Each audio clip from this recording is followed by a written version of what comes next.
और अब बात कसम संविधान की। जी न्यूज पर यह वक्त है बड़े मुद्दों पर बड़ी बहस का और मैं हूं दीपक चौरसिया। कसम संविधान की में आज की बहस का मुद्दा है मुसलमान। 1947 में बंटवारे के बाद जो मुसलमान पाकिस्तान चल गए थे उनका हाल तो आप देख ही रहे हैं। उस लिहाज से भारत में जितने मुसलमान हैं उन्हें तो आप बहुत सुखी कह सकते हैं। रमजान यहाँ भी चल रहा है, इबादत भी हो रही है, आटे के फाके भी नहीं पड़ रहे हैं, तो फिर क्यों शोर मचाया जाता है कि भारत में मुसलमान खुशहाल नहीं है, महफूज नहीं है। वित्त मंत्री निर्मला सीतारमण ने अपने अमेरिका दौरे में भारत में मुसलमानों को लेकर पिक्चर साफ करने की कोशिश की है। वित्त मंत्री ने कहा है कि भारत में माइनॉरिटीज पूरी तरह सुरक्षित है। आजादी के बाद हमारे यहाँ मुसलमान बड़े हैं, उनके बच्चे पढ़ रहे हैं, नौकरी कर रहे हैं, आराम से बिजनेस कर रहे हैं, जैसे और कम्युनिटी तरक्की कर रही है वो भी कर रहे हैं। पाकिस्तान की तरह भारत में अल्पसंख्यक मिटने की ओर नहीं है। जैसे वहां हिंदुओं पर हिंसा होती है वैसे हाल भारत में मुसलमानों के साथ नहीं है। कुछ दिनों पहले राहुल गांधी ने लंदन में कहा था कि भारत में अल्पसंख्यक यानी मुस्लिम, ईसाई, जैन, बौद्ध ये लोग सुरक्षित नहीं है। मोदी सरकार उन्हें दूसरे दर्जे का नागरिक मानती है। वॉशिंगटन में वित्त मंत्री ने इसका जवाब दिया। उन्होंने कहा कि जो लोग कभी ग्राउंड पर नहीं गए उनकी बात पर दुनिया को ध्यान नहीं देना चाहिए। सीतारमण ने विदेशी एजेंसियों पर भी कहा कि वो बिना ग्राउंड रियलिटी देखे रिपोर्ट बना देती है। हकीकत यह है कि मुस्लिमों पर अत्याचार होता तो उनकी आबादी बढ़ती नहीं। वित्त मंत्री पर यहां देशी पॉलिटिक्स के भाईजान यानी असदुद्दीन ओवैसी ने कई सवाल उठाए हैं। वित्त मंत्री से पलटकर सवाल पूछे और यह भी पूछा है कि भारत में मुसलमानों के लिए पाकिस्तान को बेंचमार्क बनाना जरूरी है क्या। यह अजीब इत्तेफाक है कि इन दिनों आटे, दाल, शक्कर और पेट्रोल की किल्लत से जूझ रहे पाकिस्तान में लोग मोदी के नाम की रट लगाए हुए हैं। वो चाहते हैं कि मोदी जैसा पीएम उन्हें भी मिल जाए और इधर हमारे यहाँ सीन इस तरह का क्रिएट किया जाता है मानो मुसलमानों की सबसे बड़ी प्रॉब्लम मोदी ही हो। क्या सिर्फ सियासत के लिए ये होता है? आज की बहस इसी पर, लेकिन उससे पहले अभी तक का अपडेट देख लेते हैं।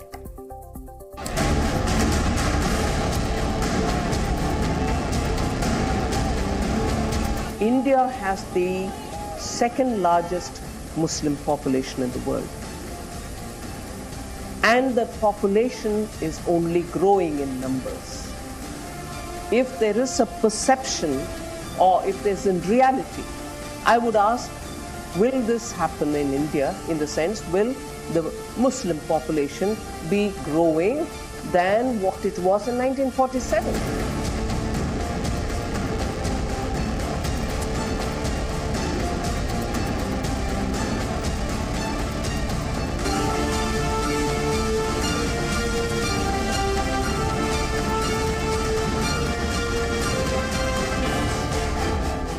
मोदी जी सत्ता पे आने के बाद यहाँ जो माहौल बनाया जा रहा है सकल हिंदू संगठन के जरिए, उनके अलग अलग संगठन सारे इकट्ठा आते हैं।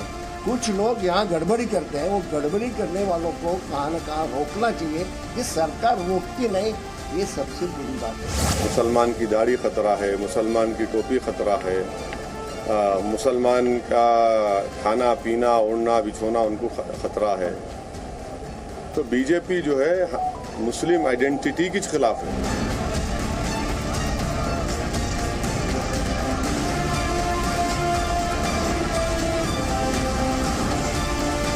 हमें तो नहीं नवाज शरीफ चाहिए, ना बेनजीर चाहिए, ना हमें इमरान खान चाहिए, कोई भी नहीं, जनरल मुशर्रफ भी नहीं चाहिए। हमें सिर्फ प्राइम मिनिस्टर मोदी चाहिए जो इस मुल्क के टेढ़ों को सीधा करे। नरेंद्र मोदी ने इकोनॉमी पे किसी भी सूरत हाल में कंप्रोमाइज नहीं किया, ना उसने ताकतवर हलकों के साथ कोई कंप्रोमाइज किया, ना इंटरनेशनल हलकों के साथ किसी बंदे के साथ कोई कंप्रोमाइज नहीं किया। मिनॉरिटी मेजॉरिटी पूरा देश प्रधानमंत्री नरेंद्र मोदी जी के नेतृत्व में सबका साथ सबका विकास के माध्यम से चल रहा है। हमेशा भारत के बारे में कुछ देश उसको नीचा दिखाने का काम करते हैं।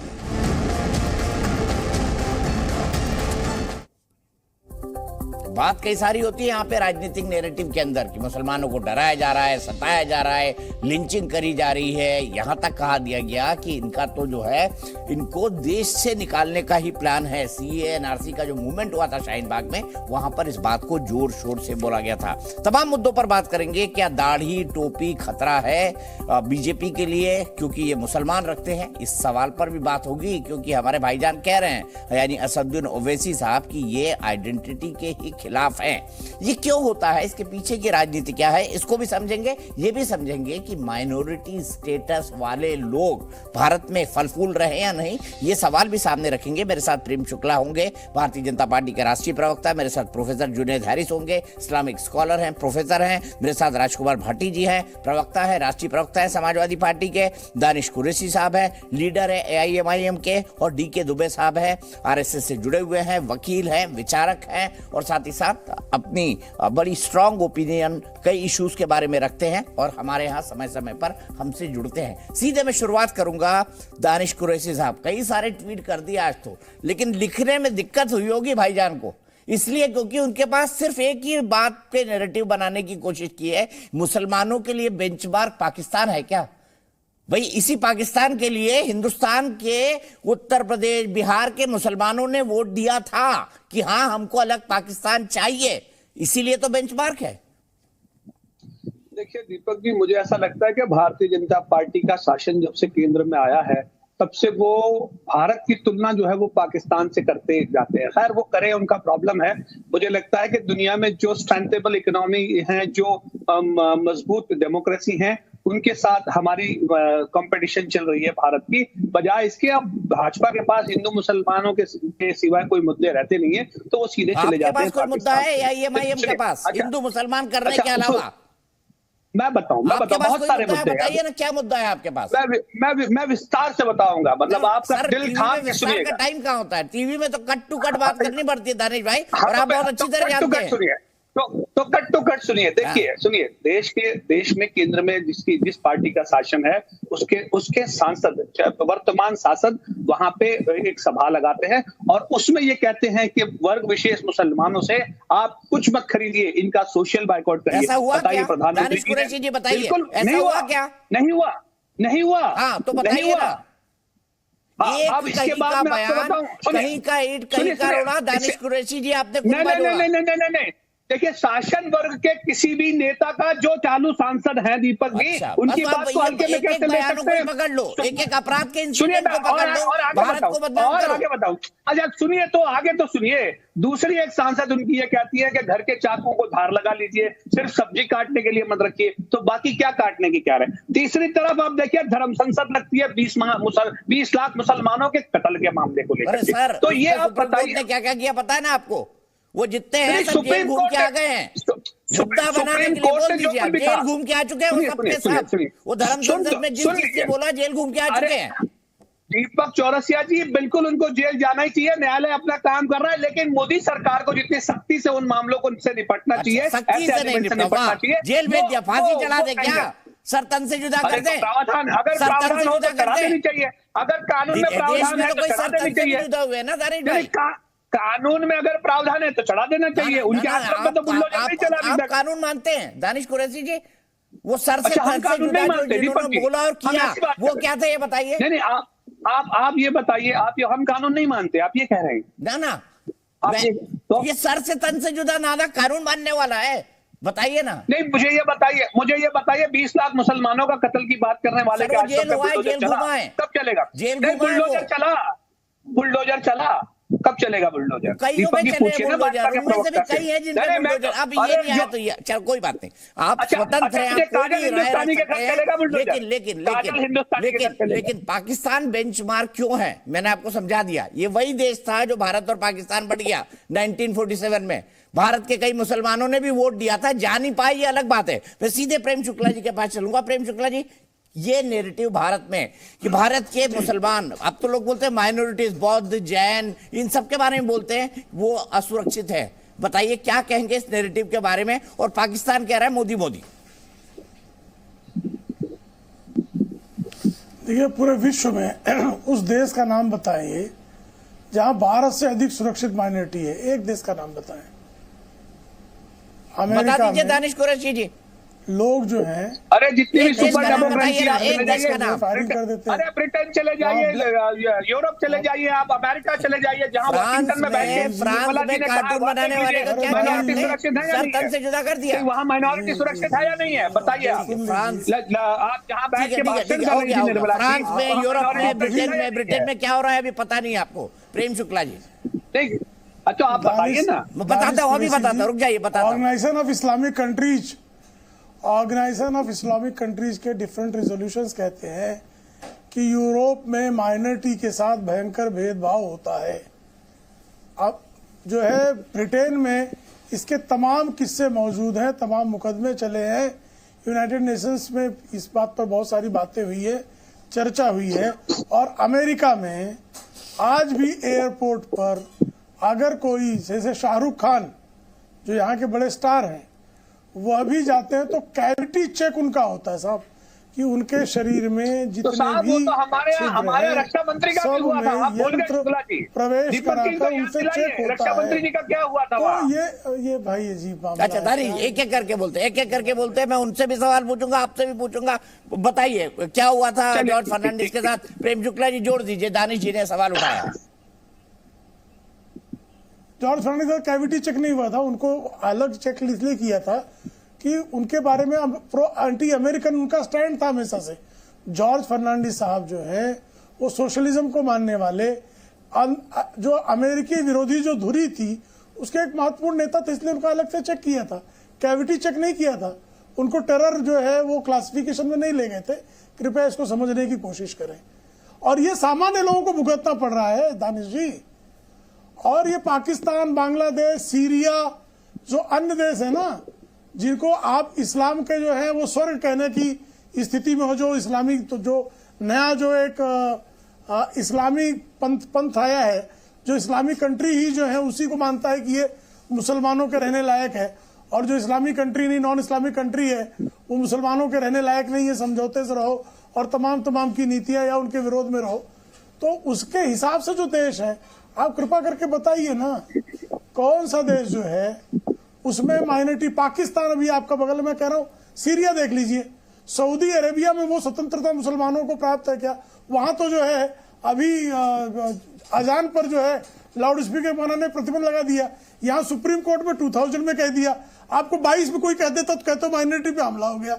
आपकी ये दशा है। आप अमेरिका में ये कर सकते हो, यूरोप में ये कर सकते हो, सर तन से जुदा के नारे देकर जो है आप राजनीतिक दल के प्रमुख हो सकते हो।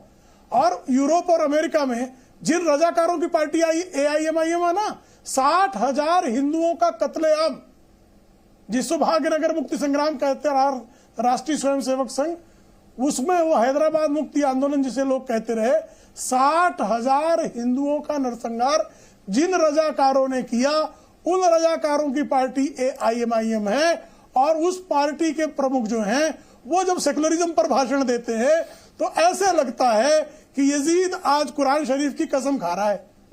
ठीक है, जवाब दीजिए दानिश कुरैशी जी, मैं सवाल नहीं पूछ रहा। और मैं इसमें ये भी जोड़ दूं, आपकी पार्टी थी AIMIM, जिसने सबसे पहले मांग करी थी कि हैदराबाद को पाकिस्तान में मिला दिया जाए। आप लोगों ने तो आंदोलन किया था उसके लिए बड़ा। आज आप सेक्युलरिज्म का लेक्चर दे रहे हैं हमें।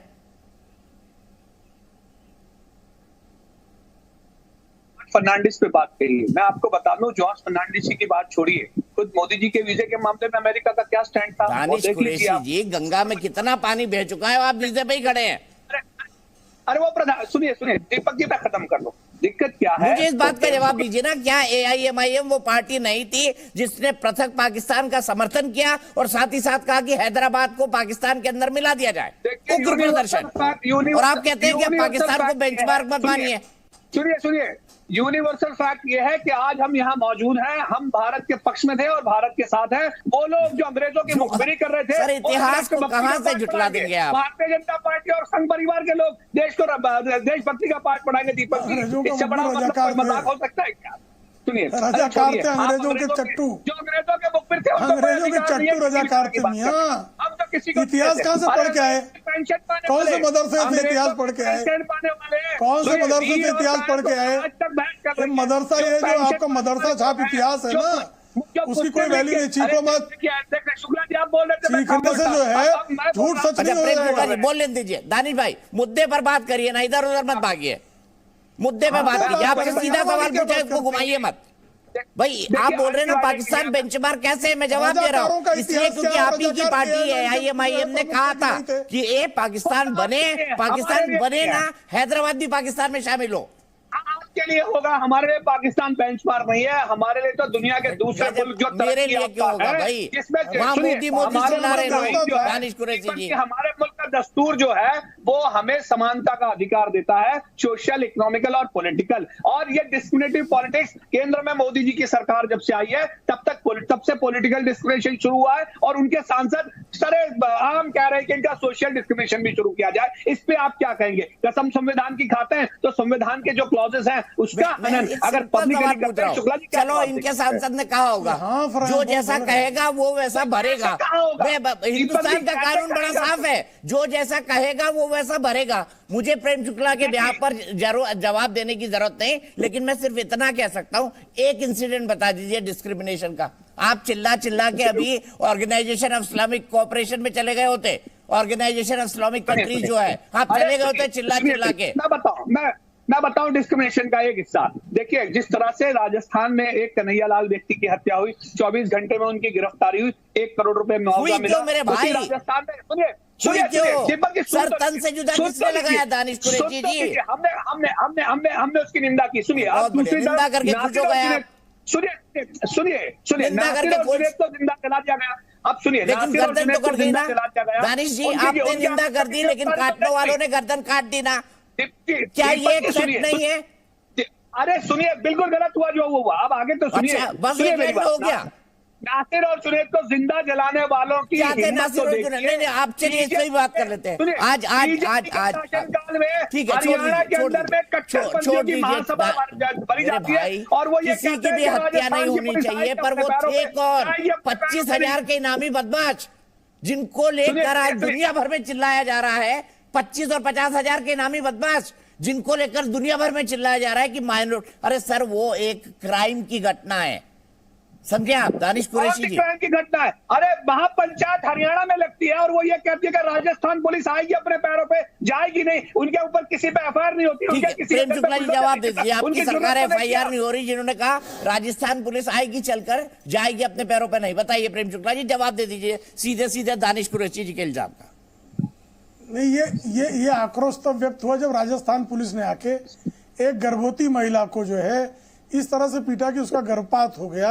इस तरह की कार्रवाई की गई और एक कौम विशेष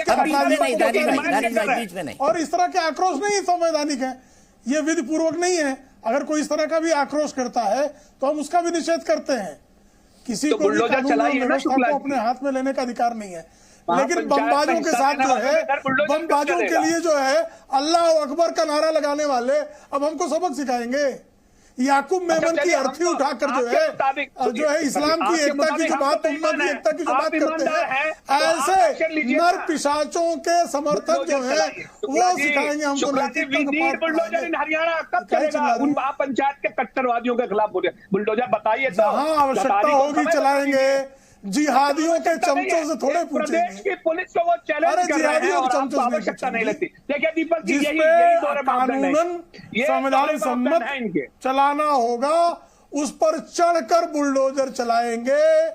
पाकिस्तान परस्त सांप्रदायिक कट्टर आतंकवादियों के समर्थक, जिहादियों के मक्खनबाजों के कहने पर किसी पे आरोपियों को गिरफ्तार करने, विधिक और कानूनी करेंगे, उसका विरोध करने वाले लोगों के खिलाफ। अरे भाई, हजारों जो है हिंदुओं के हत्यारों के तलवे चाटने वालों से थोड़े पूछा जाएगा। मुझे ये बताइए कि क्या हरियाणा में जस्टिफिकेशन भाई अपराधियों को चलेगा?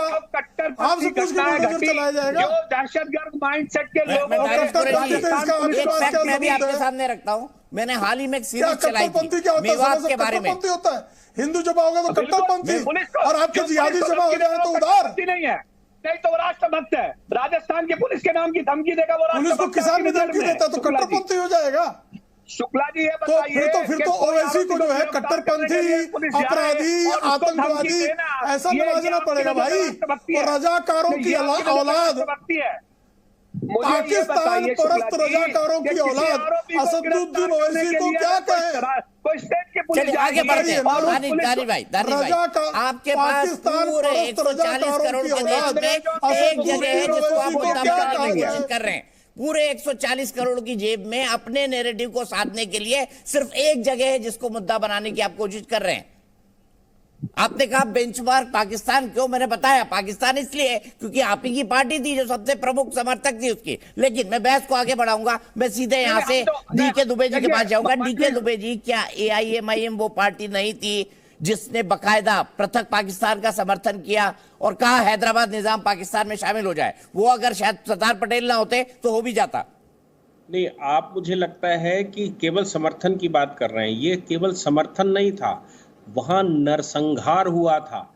और आपको एक बात और बता दूं कि जो लोग वहां से रिप्रेजेंटेशन पार्लियामेंट में रखते थे, उसमें कॉन्स्टिट्यूएंट असेंबली में, उन्होंने कहा क्या था? उन्होंने ये कहा था कि जो राज्य यहाँ पर रह गए हैं उनको अपनी यूनियन बनाने का अधिकार दिया जाए संविधान में, और वो यूनियन ऐसी बने कि वो भारत के साथ रहना चाहते हैं या नहीं चाहते हैं भविष्य में वो तय कर सकें। जैसे भोपाल की बात आती है, जैसे जूनागढ़ की बात आती है, या फिर ये हैदराबाद की बात आती है। इन लोगों ने पार्लियामेंट के अंदर संविधान बनाते समय संविधान के स्ट्रक्चर को चैलेंज किया था। वो तो डॉक्टर अंबेडकर थे जिन्होंने कहा कि ये स्वीकार्य नहीं है। नहीं तो इन्होंने कहा कि अलग देश बनाने का अधिकार, अभी तो जो हो गया था ना रजाकारों का मूवमेंट के बाद सरदार पटेल ले आए थे, तो जब संविधान फाइनल बन रहा था तब भी यही प्रयास चल रहा था कि साहब अगर वो अलग होना चाहें तो उनको अलग होने का अधिकार दिया जाए। तो ये जो आप कह रहे हैं कि समर्थन, ये समर्थन नहीं था, ये तो नरसंहार था जिसने पाकिस्तान का निर्माण ही केवल नहीं किया, हिंदुस्तान को छिन्नी छिन्नी किया था इन लोगों ने। अब ये भाषण किसी प्रकार का दे दे, अब ये कहते हैं कि साहब वो मेरी दाढ़ी से समस्या है। आप मुझे बताइए कि अगर किसी इंस्टीट्यूट में कोई ड्रेस कोड है, किसी इंस्टीट्यूट में कोई यूनिफॉर्म है, तो आप यूनिफॉर्म क्यों नहीं पहनेंगे? आप जबरदस्ती टोपी लगाकर या बुर्का पहनकर क्यों जाएंगे? ये कहाँ का नियम है? मुझे याद है मैं हैदराबाद के प्रवास पर था और निजाम के होटल में मेरा भोजन रखा गया था।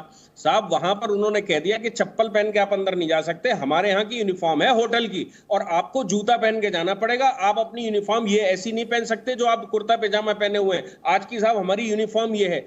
आप सोच लीजिए हिंदुस्तान के अंदर हैदराबाद में निजाम के होटल में जूते उन्होंने खरीदवाए मुझसे और खरीदवा के कहा तभी घुस सकते हो। कार्यकर्ताओं ने बड़ा हंगामा किया, लेकिन उन्होंने साहब इतनी फोर्स लगा के रखी थी, बोले घुस नहीं सकते। जब आपका एक निजाम का होटल यूनिफॉर्म बना सकता है तो किसी और जगह पर इंस्टीट्यूशन में यूनिफॉर्म क्यों नहीं हो सकते? उसका विरोध क्यों है? जवाब दे दीजिए दानिश जी, जवाब दे दीजिए। देखिए दिक्कत क्या है, इनको आज भी यही परेशानी है। एक बात समझ लीजिए, देश का संविधान जो है ना, उसका जो कोर है वो इंक्लूसिवनेस है, और इंक्लूसिवनेस की बदौलत ही हमारे देश के तमाम लोग और तमाम सुनिए बता दीजिए आप इंक्लूसिव हैं। दानिश जी बताइए। अरे मुझे खत्म तो कर दीजिए, सुनिए सुनिए मैं आपको बताऊं, मैं इनको जवाब दे दूं जो भाई साहब इस सवाल का जवाब दे रहा हूं। कहा देश का संविधान इंक्लूसिवनेस बताता है। मैं दे रहा हूं सुनिए। अब मैंने कहा आप इंक्लूसिव हैं क्या? आप सिर्फ मीम की बात करेंगे और थोड़े से मीम को जोड़ लेंगे। सुनिए दीपक जी सुनिए। जय मीम और जय भीम। इंक्लूसिवनेस की बात आती है ना, जब इंक्लूसिवनेस की बात आती है ना, तमाम ही लोग एक साथ आते हैं। एक मिनट के लिए फर्ज कर लीजिए कि क्या हमारे संविधान में कॉन्स्टिट्यूशनल असेंबली के वक्त में अगर किसी XYZ किसी भी मदद को एक्सक्लूड कर दिया होता तो क्या वो वर्ग के लोग एक्सेप्ट करते? न करते। क्या हिंदू को निकालते तो करते? नहीं करते। क्या मुसलमान को निकालते तो? जब इंक्लूसिवनेस आई तब ही सर्वस्वीकृत हुआ। जब सर्वस्वीकृत की बात आती है ना, तो एक बात आपको समझनी पड़ेगी। मुझे बताइए, दाढ़ी मैंने रखी है ना, मैं बड़ा लॉजिकल सवाल पूछ रहा हूँ दानिश जी। आप आए बाएं साएं कर रहे हैं। एक काम करिए, थोड़ा सा ना कल छुट्टी लीजिए और एक बार AIMIM का जो इतिहास है उसको पढ़ लीजिए कि भाग्यनगर में क्या हुआ था, ये भी पढ़ लीजिए, हैदराबाद में क्या हुआ था। मैं माफ कीजिए, मैं एक डिबेट को एक तरफ ले गया। मेरे साथ राजकुमार भाटी जी जुड़े हुए हैं, डॉक्टर जुनैद साहब भी जुड़े हुए हैं, उनके पास भी जाऊंगा। लेकिन प्रेम शुक्ला जी, मेरा एक सीधा सवाल, आपकी पार्टी से एक भी मुस्लिम सांसद नहीं है, आपकी पार्टी से एक भी मुस्लिम विधायक नहीं है जिसको आपने टिकट दिया हो, तो आप भी किस इंक्लूसिवनेस की बात करते हैं? ये आज देश को समझाइए प्रेम शुक्ला जी। किसने कहा कि हमने टिकट नहीं दिया किसी मुस्लिम को? आज हमारे बिना टिकट दिए ही कोई राज्यसभा में जो है पहुंच जाएगा। राज्यसभा में नामांकित किया हमने विधान परिषद में हमारे जो है, जो उत्तर प्रदेश की विधान परिषद है, समाजवादी पार्टी से अधिक विधान परिषद में भारतीय जनता पार्टी के मुस्लिम सदस्य हैं और उसमें पसमानदा है, शिया हैं, माइनॉरिटी में जो माइनॉरिटी है। क्या बात कर रहे हैं आप? भारतीय जनता पार्टी ने राष्ट्रपति पद पर जो है माइनॉरिटी के डॉक्टर एपीजे अब्दुल कलाम साहब 1947 से लेकर 2024 में कोई 2023 तक कोई विज्ञान के क्षेत्र में, ज्ञान के क्षेत्र में किसी और का नाम एशिया खंड में नहीं हुआ। ऐसे व्यक्तित्व को जो है राष्ट्रपति बनाया गया। क्या बात कर रहे हैं? हमारे राज्यपाल हैं मोहम्मद आरिफ खान, वो बड़े विद्वान हैं। तो क्या भारत में मुसलमान परेशान है? क्योंकि ये राजनीतिक नैरेटिव बार बार सुनाई देता है कि भारतीय जनता पार्टी की सरकार में मुसलमानों को दबाया जा रहा है। क्या ये एक मिथ है या फिर ये एक हकीकत है? इसी पर बहस कर रहे हैं। मेरे साथ भारतीय जनता पार्टी के राष्ट्रीय प्रवक्ता प्रेम शुक्ला जी हैं, डीके दुबे जी हैं, पॉलिटिकल एनालिस्ट और आरएसएस के चिंतक और विचारक। मेरे साथ राजकुमार भाटी जी हैं, स्पोक्स पर्सन है समाजवादी पार्टी के। मेरे साथ प्रोफेसर जुनैद हैरिस हैं। प्रेम शुक्ला जी कुछ जोड़ना चाहते हैं? प्रेम शुक्ला जी आप अपनी बात जोड़िए, फिर मुझे कुछ दो छोटे छोटे बाइट्स दिखाने, उसके बाद बहस को आगे ले जाएंगे। देखिए, भारतीय जनता पार्टी माइनॉरिटी चुनाव नहीं लड़ती और विशेष करके मुस्लिम नहीं लड़ते। भाई सिकंदर बेग लड़ते थे, मोहम्मद आरिफ खान, शाहनवाज हुसैन चुनाव लड़कर सबसे यंगेस्ट कैबिनेट का आज तक का रिकॉर्ड शाहनवाज हुसैन के नाम पर है। इस बार वो सीट चली गई थी जदयू को और जदयू ने वहां से जो है हमारे उसके कारण हमारी चेंज के कारण रह गया। और माइनॉरिटीज, और अभी आज माइनॉरिटीज में देखेंगे तो हमारा अरुणाचल प्रदेश का मुख्यमंत्री माइनॉरिटी है, नागालैंड के मुख्यमंत्री माइनॉरिटी हैं और सब भारतीय जनता पार्टी और हमारे एनडीए के मुख्यमंत्री हैं। तो हम लगातार माइनॉरिटी के विरुद्ध कभी भी, भारतीय जनता पार्टी सबका साथ, सबका विकास, सबका विश्वास, सबके प्रयास के मंत्र को हमेशा साकार करती है। आरोप लगाने वाले ठीक है, उनको तो देखिए ना, भारत में जो है इतनी सुविधाएं होने के बावजूद उनको आरोप लगाना है। एक देश नहीं बता पा रहे हैं जहां की माइनॉरिटी भारत की माइनॉरिटी की तुलना में अधिक सुरक्षित हो। दानिश कुरैशी जी, पाकिस्तान की जनता मोदी मोदी कर रही है, क्या कहेंगे आप इस पर?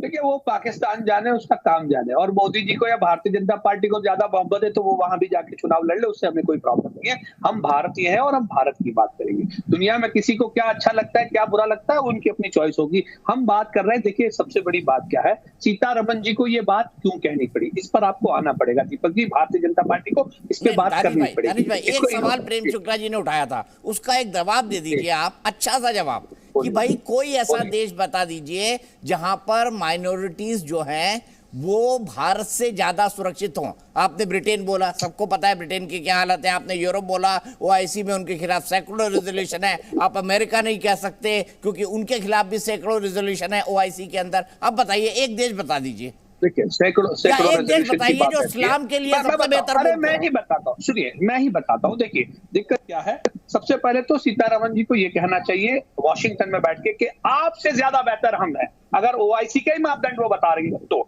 दूसरे नंबर पे आप मुझे ये बताइए कि क्या किसी और मुल्क में कोई माइनॉरिटी बेहतर नहीं है, इसलिए क्या आप यहाँ कॉन्स्टिट्यूशनल राइट्स वायलेट करेंगे मुसलमानों के या दूसरे अल्पसंख्यक कौन सा राइट वायलेट हुआ बताइए, बता दीजिए 10 एग्जांपल बता दीजिए कि हमारे राइट्स वायलेट हुए। आपने सीए के टाइम पर खुलकर कहा कि मुसलमानों से नागरिकता छीन ली जाएगी। एक मुसलमान का नाम बताइए जिसकी नागरिकता छीनी गई हो। सुनिए मैं आपको बताऊं, देखिए एक का नाम बताइए। मैंने अभी, अरे मैं आपको बताता हूं, सुन तो लीजिए। देखिए दिक्कत क्या है, हम बात तो करते हैं कॉन्स्टिट्यूशनल, सोशल, इकोनॉमिक और पॉलिटिकल समानता की। अब कहीं और चले गए आप। सवाल का जवाब दीजिए ना, एक आदमी का नाम बताइए जिसकी नागरिकता गई है।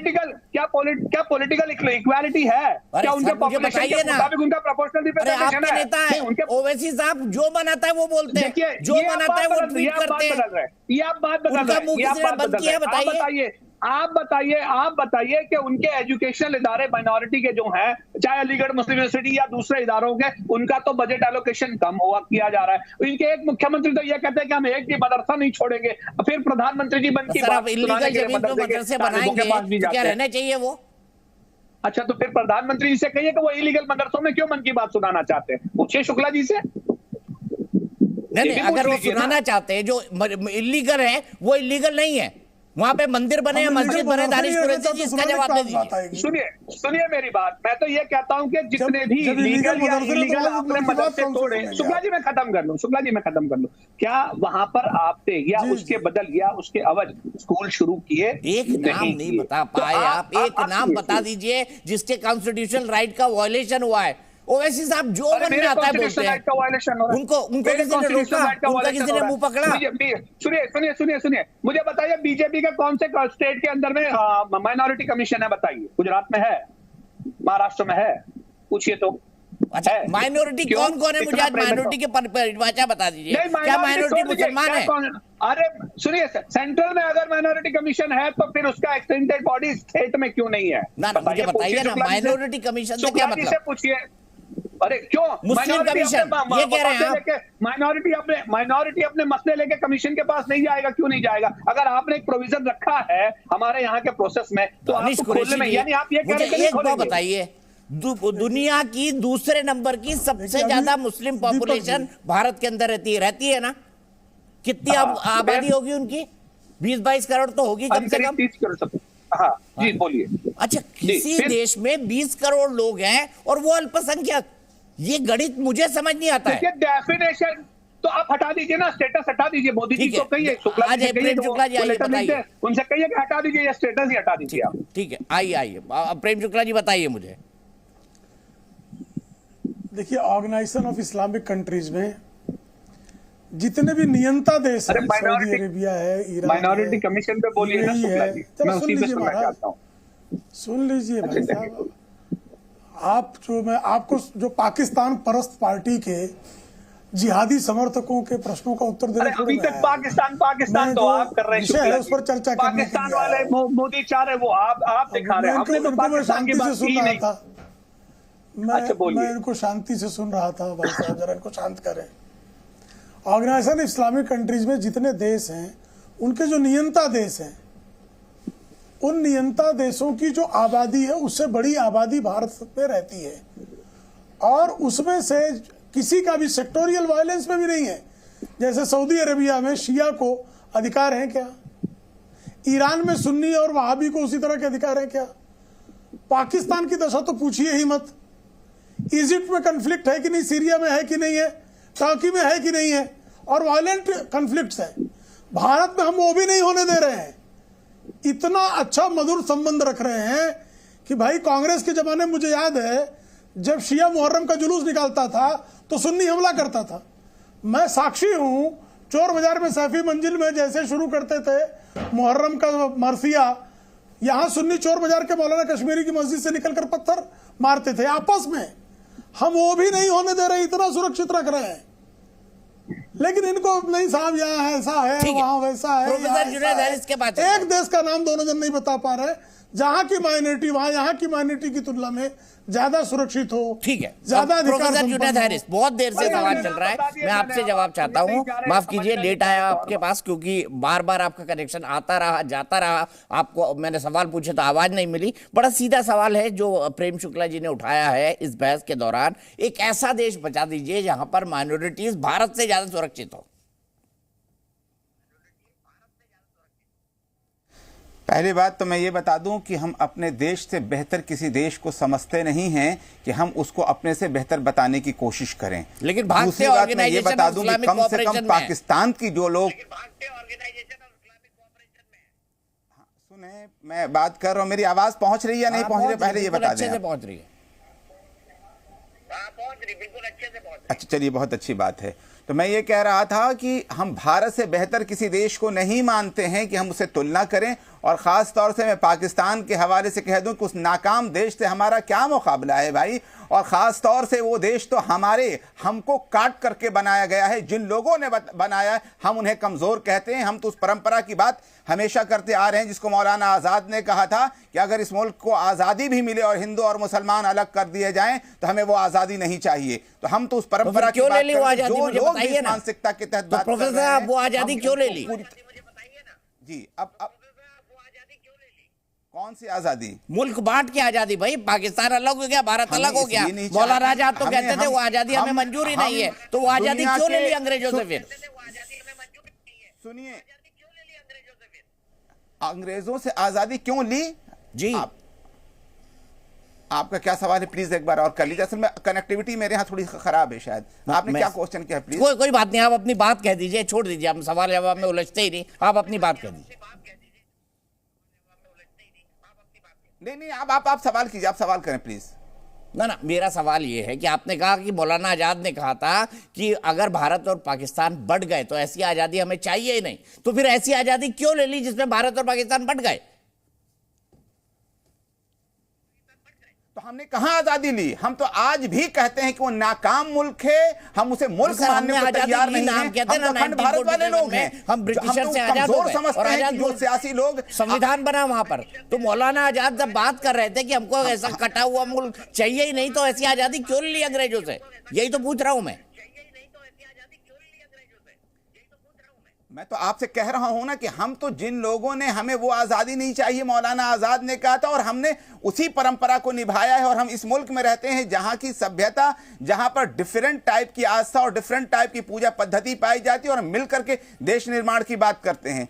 एक बात। अब दूसरा सवाल जो आपने किया था हमसे कि कोई माइनॉरिटी ऐसी कहां पर है जो कि हमसे बेहतर हालत में है, तो मैं आपको बता दूं कि आपसे मैं पूछना चाहता हूं कि हमसे बड़ी तादाद में दुनिया के मुसलमान इंडोनेशिया में रहते हैं, क्या प्रॉब्लम है जरा सा बता दीजिए। मलेशिया में क्या प्रॉब्लम है जरा से बता दीजिए। यूएई में क्या प्रॉब्लम है जरा सी बता दीजिए। अभी ये शिया और सुन्नी की सऊदी अरबिया की बात कर रहे थे और कह रहे थे कि शियों को हक नहीं हासिल है। माफ कीजिएगा, किस शिया को हक हासिल नहीं है और कानून में वो कितना ऊंच नीच करते हैं, लेकिन उनसे हमें लेना देना कुछ नहीं। मैंने तो आपने पूछा तो हमने बता दिया है, हमें तो अपने मुल्क के कानून से लेना देना है। कानून में नुपुर शर्मा की बात लेकर आप ऑर्गेनाइज, माफ कीजिए नाम ले रहा हूं, मुझे लेना नहीं चाहिए, आप ऑर्गेनाइजेशन ऑफ इस्लामिक कंट्रीज से शिकायत करेंगे। भारत के छोटे छोटे मुद्दों को आप ऑर्गेनाइजेशन ऑफ इस्लामिक कोऑपरेशन में ले जाएंगे तो ये शिकायत नहीं तो और क्या है। एक फिल्म देखी थी मैं, मुल्क में एक डायलॉग बोल रहा हूं प्रोफेसर साहब, एक डायलॉग बोल रहा हूं मैं कि क्रिकेट मैच में पाकिस्तान जीतता है और फटाके चढ़ेंगे तो हमें शक की नजर से देखा जाएगा। ये इस देश में होता रहा है ना कि नहीं हुआ, ये बताइए। अब तो भारत पाकिस्तान के मैच ही बंद हो गए। ऐसा है कि इतनी घटिया मानसिकता के साथ हमने कभी नहीं सोचा है। खेल खेल होता है, पहली बात का डायलॉग है। और अगर वो बचपना वो उसी पर पूरी फिल्म बनी है। मुल्क देख लीजिएगा, मैं भेज दूंगा आपको।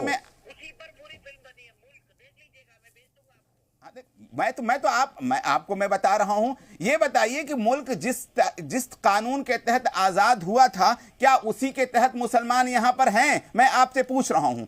अगर हैं तो मैं आपसे पूछ रहा हूं कि अभी अभी हरियाणा के अंदर, हरियाणा खरखोदा में जिस तरह से मस्जिद पे चढ़कर झंडा फहराया गया और तरावी पढ़ते हुए लोगों को जैसे मारा गया, उनको सजा क्यों नहीं मिल पा रही है? आपसे मैं पूछ रहा हूं, आप ये बता दीजिए। प्रोफेसर साहब, जहां तक मैंने कल इस पे डिबेट की थी, आप भी शायद उस डिबेट में शामिल थे, और उस डिबेट में बताया गया था कि उन तमाम लोगों को जेल के अंदर डाल दिया गया है। सोनीपत की आप जो बात कर रहे हैं, वहां उन लोगों को जेल के अंदर डाल के वहीं पे मामला खत्म कर दिया गया है। आपको बता दूं जिन लोगों ने जेल में नहीं डाला गया है, ये प्रॉब्लम क्या है? आप लोग आर्गुमेंट तो करते हैं, बट सवाल ये है जब एग्जांपल्स की बात आती है तो आप सब लोग एग्जांपल्स नहीं दे पाते। भाई मुसलमान परेशान हो रहा है, आप भी हरियाणा पे अटके, उनकी रील भी हरियाणा पर अटकी हुई है। अरे कहीं और बता दीजिए ना, पूरा 140 करोड़ का देश। इनका संकट है, आप बता दे रहे हैं। नहीं, इनका संकट ये है कि याकूब मेमन को, अफजल गुरु को फांसी पर लटकाओ, लेकिन शेष को जो है बिना प्रोसिक्यूशन के लटका दो। ठीक है, अगर कोई हिंदू है कहीं फिलहाल वक्त है एक ब्रेक का, लेकिन बहस की बात है 2024 से तनाव होते हैं तो चुनाव भी होते हैं, और चुनाव होते हैं तो तनाव भी होते हैं, इसलिए ये बहस जारी रहेगी।